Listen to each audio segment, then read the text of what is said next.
শান্তি। Good morning. সবাইকে নমস্কার জানাই। আজ 6ই জানুয়ারি 2026 সাল। আজকের মুরলিতে যে অপূর্ব একটা লাইন দেখতে পেলাম সেটা হচ্ছে, ভারত এক অবিনাশী পবিত্র খণ্ড। বিনাশ সব জিনিসেরই হয়, এই যুগেরও বিনাশ হবে, কিন্তু ভারতবর্ষকে কেন অবিনাশী এবং সাথে পবিত্র খণ্ড বলা হচ্ছে? তো এখানে এমন কি রয়েছে ভারতবর্ষে যে বিনাশও হবে না, আবার পবিত্রতার প্রতীকও হচ্ছে? তাই দেখুন, ভারতবর্ষে অনেক সমস্যা রয়েছে, তবুও বিদেশি লোকেরা এই ভারতবর্ষের প্রতি আকর্ষণ। তারা ইস্কন মন্দিরে যান, আমাদের মাউন্ট আবুতে দেখুন কিভাবে তারা আকর্ষিত হয়ে এই ভারতবর্ষের ভূমিতে আসছে। তাহলে তারা কি বুঝতে পারছে সত্যি সত্যি এই ভারতবর্ষ কতটা মহান? ভারতবর্ষ দেখতে গেলে একটা ভৌগোলিক চিত্র, কিন্তু মহান কে বানায়? একটা প্রাকৃতিক জিনিস তো আর এমনি এমনি মহান হয় না। মহান বানানোর জন্য কিছু উপকরণ লাগে। সেই উপকরণগুলো কারা বা উপকরণগুলি কি, তাই আজকে আমরা জানব। পরমপিতা পরমেশ্বরকে আমরা ধন্যবাদ জানিয়ে আমরা আজকে জেনে নেব যে কিভাবে ভারতবর্ষ অবিনাশী পবিত্র খণ্ড। ভারতকে শাস্ত্র, দর্শন ও চেতনার দৃষ্টিতে অবিনাশী পবিত্র খণ্ড বলা হয়, কেননা ভৌগোলিকভাবে কোনো জিনিসই চিরস্থায়ী নয়, কিন্তু যে জায়গার পবিত্রতা আছে, যে জায়গার কিছু নিজস্ব বৈশিষ্ট্য আছে, সেটা কখনো হারিয়ে যায় না। তাই ভারতবর্ষের যে এই চেতনাগত পরিচয় রয়েছে, যেটা অন্য কোনো দেশে পাওয়া যায় না। ভারতবর্ষ এক চিরন্তন সভ্যতা ও আত্মিক চেতনার ক্ষেত্র। রাজ্য বদলায়, শাসক বদলায়, কিন্তু চেতনা, মনুষ্যত্ব এবং মানবিক গুণাবলী সেগুলো কি বদলায়? শাস্ত্রীয় দৃষ্টিভঙ্গি যদি আমরা দেখি, তাহলে উপনিষদের ভাষায় বলা যায়, নায়ং ভূতা ভবিতা বা ন ভূয়, অর্থাৎ যা আত্মিক তা নষ্ট হয় না। ভারতবর্ষ সেই আত্মিক ধারার আধার।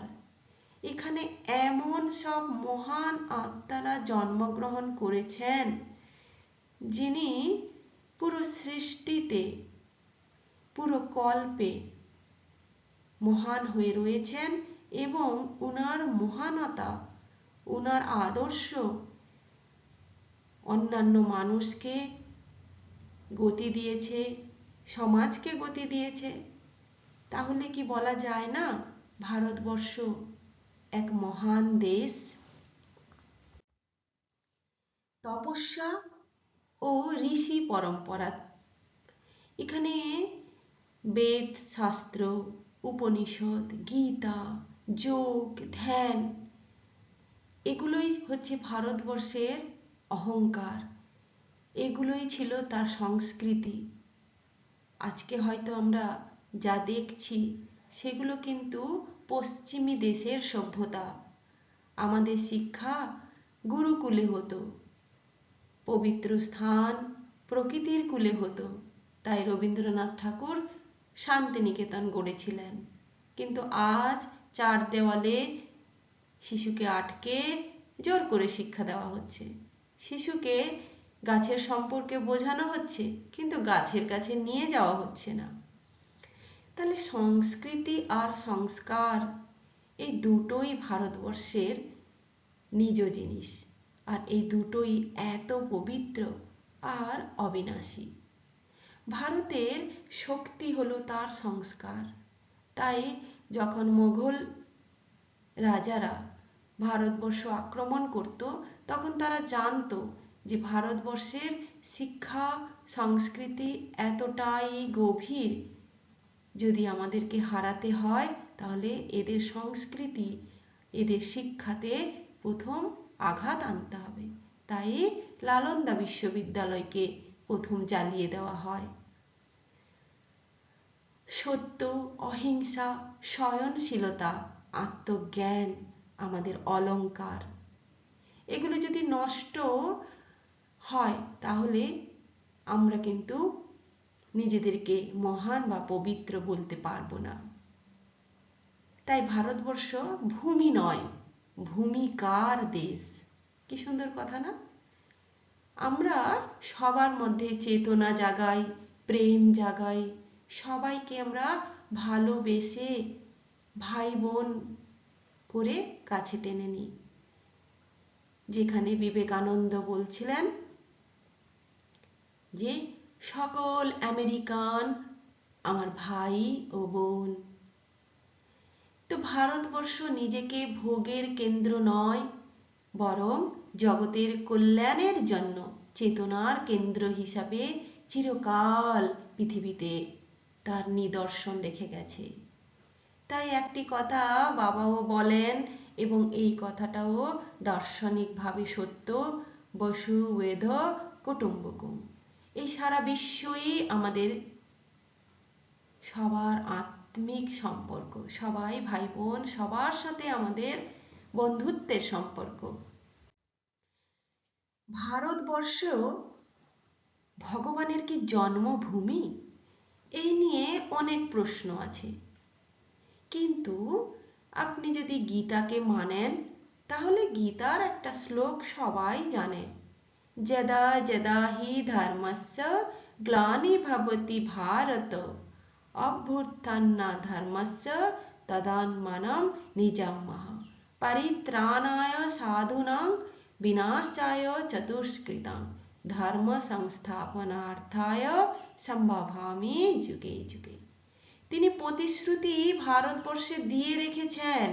ভারতবর্ষ যখন কতগুলি অধার্মিক লোকের কারণে গ্লানিতে ভরে যাবে, তিনি সেদিন আবার আবির্ভূত হবেন এবং সাধু সন্ত এবং মহান আত্মাদের তিনি বাঁচাতে, দেশকে বাঁচাতে তিনি আবার আবির্ভূত হবেন।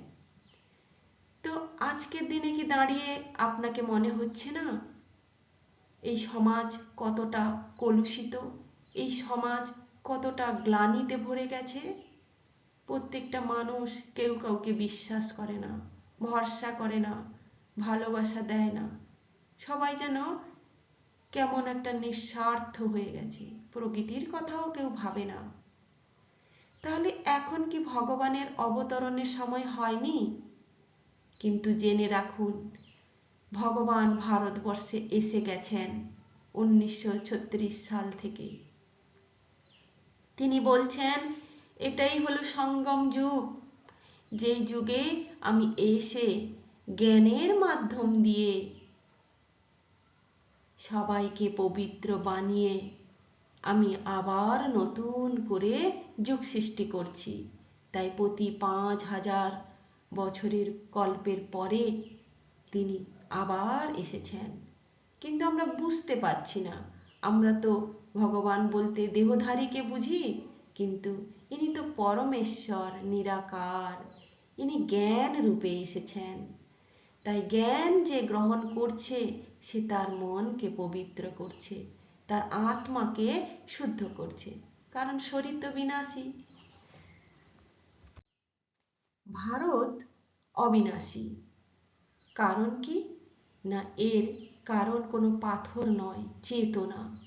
পবিত্র মূল লক্ষ্য হলো আত্ম উন্নতি ও বিশ্ব কল্যাণ। তার জন্য আমাদের বিশেষ বিশেষ মহান ব্যক্তিত্ব যারা রয়েছেন, তাদের যদি আমি নামগুলো তুলে ধরি, অনেক আছেন। বিশেষ বিশেষ যারা শ্রী রামকৃষ্ণ, বিবেকানন্দ, গৌতম বুদ্ধ, রবীন্দ্রনাথ ঠাকুর, ঋষি অরবিন্দ, মহাত্মা গান্ধী, এরকম অনেক রয়েছেন। মুরলিতে বাবা বলেন যে শঙ্করাচার্য তিনিও একজন মহান ব্যক্তিত্ব, যিনি বলেছেন ঈশ্বর এক, অবিনশ্বর। তো আমরা এনাদের আদর্শকেও যদি আমরা মানি, তাহলে স্বয়ং ঈশ্বরকেও আমাদের প্রাপ্তি হবে। তো সবাই এই অবিনাশী ভারতবর্ষে ঈশ্বরের সান্নিধ্য লাভ করুন, নিজের ভেতরে আত্মিক চেতনাকে জাগিয়ে তুলুন। ওম শান্তি।